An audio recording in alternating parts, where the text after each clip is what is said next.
So, I was listening in on this debate online the other day, and someone said something you hear a lot. Scandinavia is one of the happiest places in the world because of equality and feminism. So when I heard that, it made me think. Because yes, Scandinavia is happy. They are safe.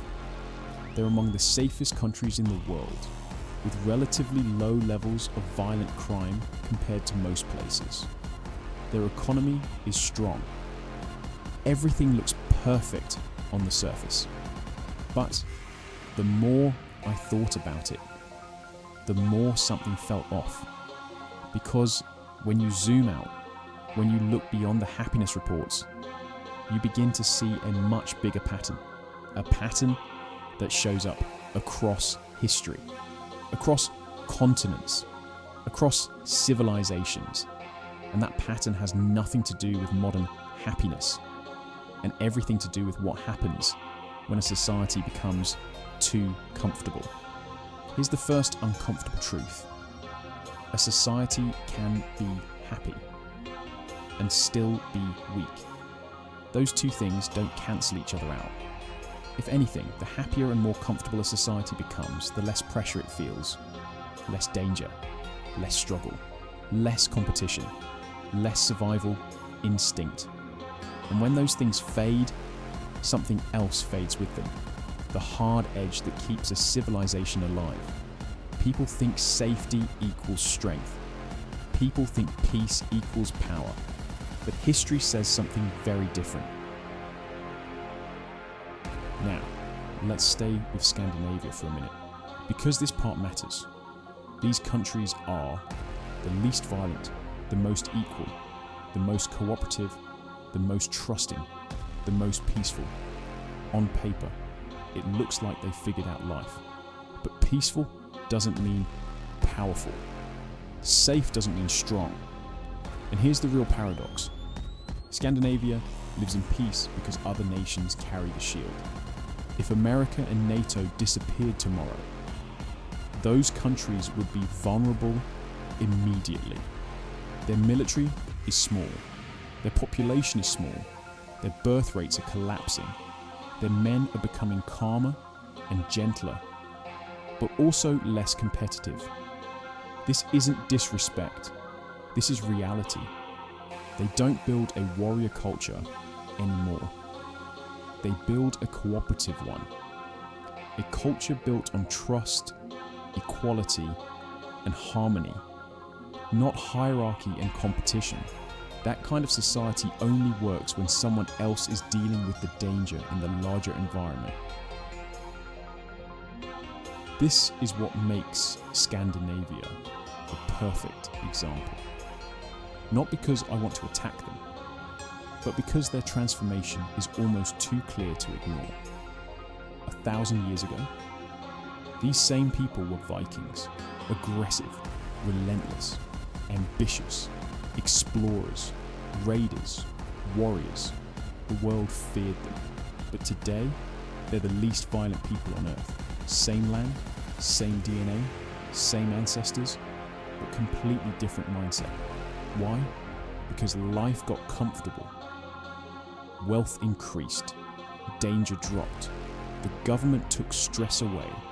Society became stable. Survival became easy. The environment changed, so the people changed. The Vikings didn't vanish.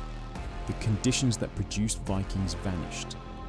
That's the real transformation. And once you see this pattern in Scandinavia, you start to see it everywhere. Different lands, different cultures, different eras, but the same rise, the same fall. Rome started violent, hungry, and disciplined. They built a world empire through force and ambition. Then prosperity arrived, luxury arrived, comfort arrived. The edge faded. Internal conflict exploded. External enemies grew. Rome didn't fall because they were stupid. Rome fell because they got soft. People forget how powerful Africa used to be. Egypt, Mali, Benin, Ashanti, Congo, Nubia, Ethiopia. These weren't small tribes, these were full civilizations, with armies, kings, trade networks, engineering, art and global influence, strong kingdoms, strong leaders, strong warriors. But as comfort grew, or internal divisions increased, many of these empires became vulnerable. And when a powerful tribe becomes vulnerable, history doesn't show mercy. Egypt fell to foreign invaders multiple times. Hyksos, Assyrians, Persians, Greeks, Romans, Arabs. West African kingdoms were overtaken by groups with stronger weapons and stronger ambition. Same pattern, different lands, different centuries, but the same cycle repeats. China mastered this cycle more times than any other civilization. A dynasty begins strong, hard people, hard rulers, hard times. They conquer, they expand, they innovate. Then comfort grows, softness grows, corruption grows, defensive walls weaken. Invaders walk in, Mongols, Manchus, rebels, collapse, rebirth, strength returns, hard, strong, soft, collapse, hard again. The loop never ends. And here's the core truth. Comfort kills survival instincts. When life gets easy, people stop preparing for danger. When danger returns, they're not ready. It's like living in a garden and forgetting the forest exists. Scandinavia today has low aggression, low competition, low birth rates, low testosterone, high comfort, high safety, high happiness, but also low defense capability, low warrior mindset, low crisis resilience, total dependence on NATO protection. People say, why would anyone invade them? Exactly how every fallen empire thought. Soft lands with resources have always been the most attractive targets. Comfort attracts conquerors, the way blood attracts sharks. Let me put it plainly. There are two types of primate energy, bonobos and chimpanzees.